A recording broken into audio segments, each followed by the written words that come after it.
backup performance. And we'll get Peter's take on this one. Jayden Daniels is out, so that means Marcus Mariota in for the Commanders as they take on the Las Vegas Raiders. We love two Marcuses in our show. Early first, 3rd and goal for the Commanders. Marcus Mariota runs it in for the touchdown. Commanders up 7-0. And then 8 seconds left till the half. Commanders up 17-10. And 1st and 10 for the Commanders. Mariota runs for 3 yards. And watch out, Dan Quinn. Oh, no. Oh, DQ. Coach. Come on, Golly. DQ. Get your head up. He said he was okay, but goodness, looked like a big hit. He's a fan of boxing. He got up. bloodied up a little bit. That's all right.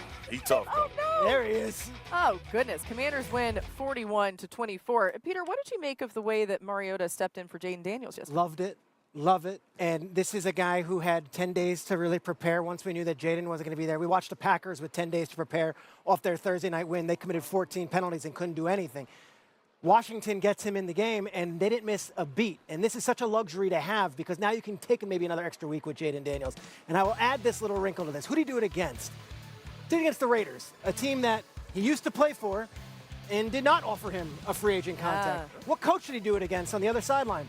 Chip Kelly, who he won a Heisman Trophy with and was his guy back there. So all this stuff, you think these guys don't have pride? You think that these players don't care about what they're doing and who they're doing it against?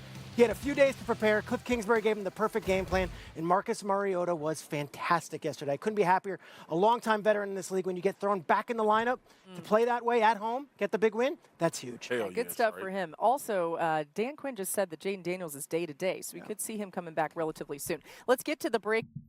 Yeah, I thought Jayden Daniels was technically listed day-to-day from the jump. So, you know, who knows when he actually officially will be back, but this is obviously a great win. These are these tough wins, especially when you have a backup quarterback, because you just have no idea how it's going to go.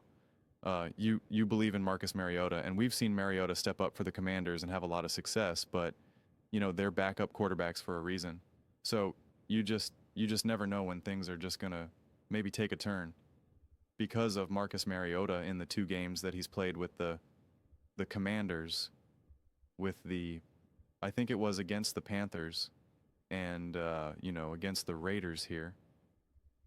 I forget how many other opportunities he had.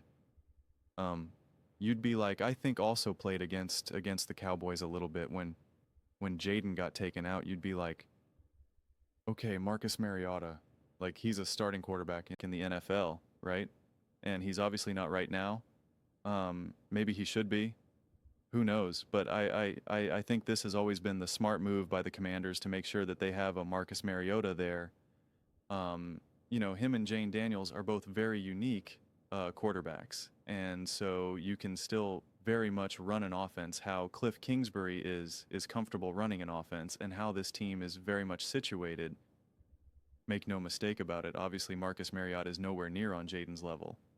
But it's just a smooth transition that allows you to not get caught up in a game like this against the Raiders, who have not been playing very well. But you don't have yourself this situation where you're just like, man, we've low. When you're looking back on the season, you're like, man, we've lost to the Raiders. Marcus Mariota had 1 touchdown, 2 interceptions, and a fumble, and you're just like, oh gosh, man, how, you know, come on. And it's like those things end up having devastating consequences on a season, or a lot of times they can. And so I love what John Milkoff said, where he's like, you know, if you're a backup quarterback and you win a game, he's like, you just earned your salary. It's like that's all you're hoping for, that a backup quarterback can win you a game. They win you 2 games, you're underpaid. And it's true, because again, if they can win 2 games, 3 games, 4 games, 5 games, well then again, then, you know, the question is then why are they backup quarterbacks?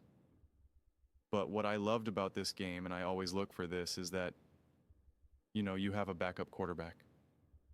You know, you don't have your main guy in there. And so I look to be like, is everyone else rising to the occasion? Is everyone else stepping up? Whether it be the coaching staff, the players, the defense, like, you know, especially the defense, when you know that you have a backup quarterback, because you just don't know what type of offensive production you're going to do. The special teams. And it was just yes all across the board. And a lot of that is Dan Quinn. A lot of that is Cliff Kingsbury. You know, that is the coaching staff making sure that everyone is ready and that everyone steps up no matter the situation. And you love to see it. I mean, you know, I even wrote at the very top, easy, straightforward game. And when you can have an easy, straightforward game with a backup quarterback, you're doing something right. You have the 60-yard touchdown from McNichols, the 90-yard return, the 32 carries for 201 yards, 6.3 yards per carry, and 3 touchdowns. Swallowed up Geno all game, made his life very difficult. Obviously got some points near, some stats near the end of the game. But I mean, all in all, it's funny because I'm looking at a game like this and a Commander team that I'm very, very high on, and obviously that's with Jayden Daniels. And I'm looking at a game like this, and I always watch these games and try to figure out what's the takeaway, what's the takeaway, what's the takeaway. And it's a little bit harder again when you have a backup quarterback and you're going up against a team that's not playing particularly as well, and not as well as I originally thought that the Raiders could be. And so you're just like, what's the takeaways here? And I think actually Schrager said it best, right? It's like you looked at the Packers and they were not ready to play all the penalties, et cetera, and you look at the Commanders and it's like they were ready to play. They are clearly the better team. They are clearly more prepared. They are clearly more focused. They clearly understand the objective in front of them. And when you have a backup quarterback, like I also wrote, good teams step up with backup quarterbacks, and they did so. And what's great about it is, and again, this a testament to Marcus Mariota and Cliff Kingsbury, is that the offense wasn't just like, oh no, we got a backup quarterback, let's just try our best. Like if you had no idea, you would say, oh, Marcus Mariota is a starting quarterback. This offense was completely built around him and designed around him. And Cliff Kingsbury and Marcus Mariota have been working together for years. Like you would have no idea. It's so seamless and so a natural pairing. So it was always a very smart move of the Commanders to go out and get Mariota. And so again, it's a pretty straightforward game. It is a bummer because it's like I'm waiting for some of these big meaningful games for the Washington Commanders, and they haven't had them yet. Kind of lucky, fortunate for them to kind of ease into the season. The closest we got to that was the Green Bay Packers. It was week 2. Nobody was really settled just yet. Everyone's still trying to find their rhythm and get their legs underneath them. And so I'd love to see a rematch between the Commanders and the Packers wild card round. Bring it on. But yeah, I mean, I think if you're a Commanders fan and you watch a game like this, it almost feels, at least from my viewpoint, like the season hasn't really begun yet, right? Like Nick Wright had a take about Caleb Williams, and he compared it to Jayden's, and he said, if you look at this quarterback class, Caleb Williams is actually doing the best out of all of them. And it's like, whoa, whoa, whoa, whoa, whoa. And I didn't even bother on that video because I'm just like, okay, whatever, man.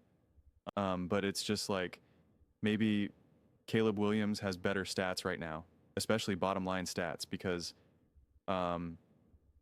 Jayden missed a game, but even if we look at like the stats that are more averages, like, that are not dependent on bottom line, like total touchdowns, like in terms of passer rating, completion percentage, et cetera, in no way did I watch Caleb Williams play those first 3 games and think he's playing better than Jayden Daniels. So it's like, I don't care what the stats show. I don't care what any of those stats show. And maybe I'll just turn that into a separate video because I think it's so ridiculous. But I'll save it for when he probably does the quarterback mountain and puts Jayden beneath Caleb Williams. Because it's just like, even though Jane Doss hasn't even been playing his best yet, and it's only been 2 games, like that's why to me it feels like the season hasn't really started yet. Just like, it's just they haven't really gotten in rhythm yet. And again, their starting quarterback hasn't even been able to play 3 games in a row. So it's funny because I'm looking at this and it's just like, this feels like a preseason game to me. a preseason score. Marcus Mariota is in there. They're winning 41-24, you know, like it's just kind of loose. It's like whatever. It's just, you know, kind of a, it's just, I don't know. It just doesn't feel like we're really in the season just yet. And I think we're still figuring out just how great this Commander team truly can be. But those are just my thoughts. I'd absolutely love to hear yours. What do you guys all think about the Washington Commanders' win over the Las Vegas Raiders? Let me know in the comments below. I read every single comment. It's whether you agree with me or disagree with me. Either way, let's get in some discussions. Let's get in some fights. But ultimately, let's just have some fun. And please do consider subscribing. We are building an amazing community here. And absolutely love to see you part of it. I want to build something that we all generally feel connected to. Something that we're really excited to be part of. I think we're well on our way to doing it. And please don't forget to give this video a thumbs up, as it really does help with the visibility and the algorithm. Thank you so much. See you next.